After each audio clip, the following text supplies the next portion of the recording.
میں نے 3 دن پہلے لاہور ہائی کورٹ کو میں نے واضح کہا ہے کہ 2 دفعہ مجھے قتل کرنے کی کوشش کی ہے، یہ جس کو ہم ڈرٹی ہیری کہتے ہیں۔ ایک دفعہ وزیر آباد، اس کی جے آئی ٹی کی جو ساری فائنڈنگز تھیں ان کو اس کی وجہ سے سیبوٹاج کیا گیا کیونکہ فائنڈنگز اسی کی طرف جانی تھی۔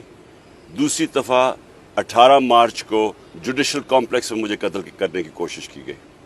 اور اب مراد سعید کے اوپر بھی یہ ڈرٹی ہیری کی وجہ سے اب